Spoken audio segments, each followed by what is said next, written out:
Hello everybody and welcome to another Doctor Who review. This time I'm going back a few Doctors to the 12th Doctor, Peter Capaldi, as I review Mummy on the Orient Express.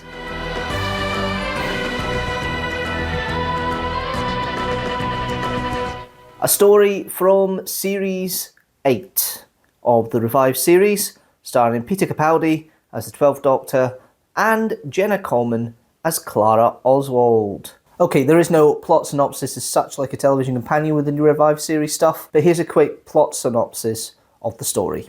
The 12th Doctor and Clara end up on a space train called the Orient Express in the future, and this is supposed to be their last hurrah. After recent events and Danny saying to Clara that she doesn't want her to be travelling with the Doctor for any longer, Clara has stated to the Doctor that this will be her last hurrah.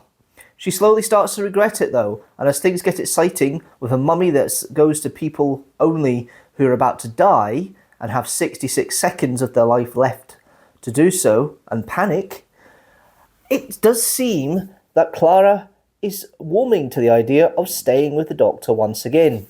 The mummy is terrorising members of the crew, starting with the least able and the least healthy, working their way up. The Doctor and some of the crew were actually scientists, and they were being put onto this train by the computer Gus to try and solve the mystery of the mummy.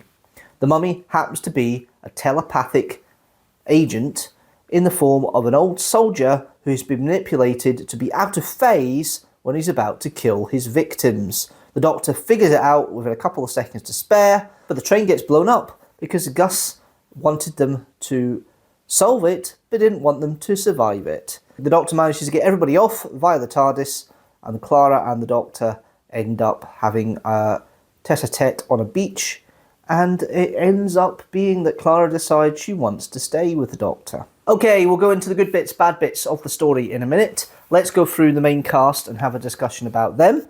We start off, of course, with the Doctor, played by Peter Capaldi.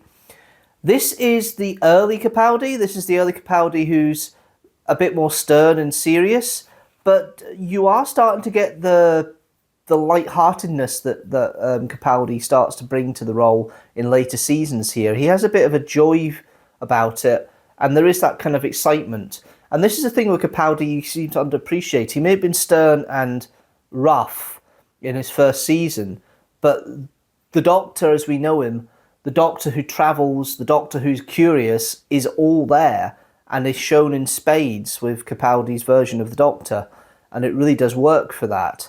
I don't think he puts really a foot wrong here with the stuff he gets to perform, and actually he helps drive the episode with his inquisitive nature. This is the thing with some Doctors, they're driven by the plot. This one, he's been invited in by Gus to come to the train, takes Clara with him, and it's that kind of, I want to find out what's happening and try and solve it, that drives the plot here, and it really is quite interesting, the kind of murder mystery that we have here. It's a kind of base under siege story as such, but the siege is on a train instead, with this one monster that seems to be slightly out of phase of everybody else, only kills people intermittently. They realise it's a pattern, and the Doctor's the first to recognise that. I think that's really good and really nice. We then have Clara, played by Jenna Coleman. Do you know what? This is where Jenna Coleman's acting talent shines through. She's very good at changing from the happy-go-lucky Clara to the more serious and more sorrowful Clara, and you certainly see a lot of the character of Clara come through here, her uncertainty, with ease. Jenna Coleman just takes what she's got, runs with it, and gets explanations and talks to the Doctor with that fast-speaking pace that she's well known for in the series at this point. And actually it's very nicely done. It's very nicely written and performed by Jenna Coleman, and I do think it's one of the better performances of Jenna Coleman in that season.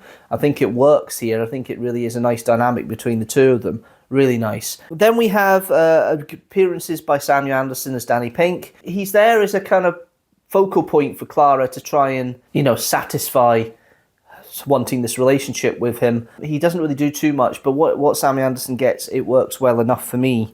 We then have John Sessions playing Gus, the voice of the train. Very happy-go-lucky upper lip.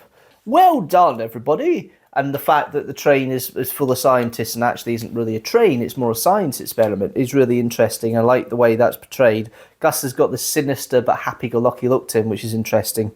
I think the main two people that are interesting in this one are Maisie, played by Daisy Beaumont. She plays the victim, the granddaughter of the first person to die from the mummy, Mrs. Pitt. And she seems to have some PTSD and some trauma about it, and it's well performed, and it's a really nice way it's been put across. The fact that she points out the doctor is lying when he first presents himself as a traveller, when he first comes in, helps suspicion when it comes to the deaths, because it's very early on at that point. And the fact that Maisie's used as an underlying thing throughout most of the story to help with Clara as well, and help give a bit more heart to the story, is really well performed. Frank Skinner is an interesting character as Perkins. This is a celebrity cameo in this story, and he does a good job. He does do a good job of this. It works well. This kind of odd man who's supposed to be a labourer, but obviously a lot more intelligent and has a lot more thought and logic to him, but is just on the sidelines sneaking about, is really quite interesting. I quite like the way Perkins is portrayed. He kind of loses part of the focus when the Doctor starts going full flow near the end, but he is there as the companion substitute for most of the story, because Clara and the Doctor are kind of split in the train. Clara's found this sarcophagus which controls all the technology in the train and also for the mummy. And then we've got obviously the Doctor and Perkins in the room, the science room, for that later part of the story. It works all right. It's a nice little dynamic, and it's a nice little companion light substitute from Frank Skinner. It works really well. The writing by Jamie Matheson, it's a nice little paced story. I think it lags a little bit in the middle, just a tad. I think there's a bit too much exposition in this one. It kind of gives the impression maybe it's the budget is maybe not as good as it could have been for this one. It's a bit tight. It does dip a little bit in the middle as we're getting through the mummy stuff, and Clara's conversations with Maisie are nice, but they don't really move the plot along too much for that part. And it does take a little bit for the Doctor to... It's a bit slow paced, but that's because the Doctor's trying to figure things out, and it just work for that. But that's the only dip. The beginning and the end are very strong, and the story itself is really, really nicely written. It's directed by Paul Wimshurst. Nicely done. It's very tight framing with some of it. It's obviously designed to feel confined. The way it's shot, it feels confined. It's always lots of single shots or two shots. So if there's groups, it's quite a tight angle with them all included, and they're all quite bunched together. So it gives that sense of claustrophobia. It's more a filmic piece, this one. I don't think there's really much to say in regards to the effects or the way of things are portrayed. I like the monster. I think the monster works quite well, and it's really nice to see. And I'll come through some of the good bits and bad bits in a minute. Murray Gold kind of punctuates with the music. It isn't over the top. It's just given an atmosphere. It didn't really come across as anything interfering with the story, and that's when Murray Gold's at his best. He has a tendency in this era to be a bit more bombastic and repeat tropes a bit, but this one he's actually managed to keep it quite low and let the plot line work along. There's not really much in the way of tension with the music or bombacity with it, which Murray Gold works best when he has that sort of score. Let's get into the goods and the bads of the story. I like the story as a whole. It's like a little mystery story. The idea and concept of the mummy being slightly out of phase, it could take 66 seconds for you to die when you see the mummy. That's a lovely concept. I love the clock that ticks down every time a new mummy appears again. That's a nice way of setting the tension up. It's a lovely concept. It's a lovely idea, and I like the way the mummy's designed as well. It's kind of lumping mummy that's struggling, but seems to have a teleport function where if people try and get away from them, and it teleports close enough so it still comes and kills you within the 66 seconds. That's really interesting, and I quite like the way that's portrayed. Overall, I think it's shot very well. Paul Wimshurst has done a very good job here with, I think, probably limited resources. Very small sets. It's very possible you can do quite a lot of bottle and tension on here, and I think the story flows fairly well. There's a slight dip in the middle, as I mentioned, but I think it flows fairly well. It's nice to have Janet Henfrey come back as an appearance with Mrs. Pitt. She was in Curse of Fenric, as the landlady of the two girls in World War II. So it's nice to have her make another appearance in the episode. Very short appearance, but it's still nice to see. I think that works quite well. To be fair, with this story, there isn't too much that stands out to me. It's just a very good romp, a nice mid-season filler, and worth your time for watching. The pacing is virtually almost there. It works okay. I like the piece at the end with the Doctor being criticised by Clara a little bit with the fact that he couldn't save everybody, but he admits that sometimes there's only certain choices you can have. I love the "Are you my mummy" quote that has to come back, but then again, that's become a running theme in Doctor Who of the new series after the Empty Child Doctor dances. But overall, I do like this story. I think it's quite enjoyable. It's not the best story of the Capaldi era. It's not the worst. It's a nice romp along. It's pretty solid. I wouldn't say it's excellent, and I wouldn't say it's good. I would probably rate the story as 3.5 TARDISes out of 5.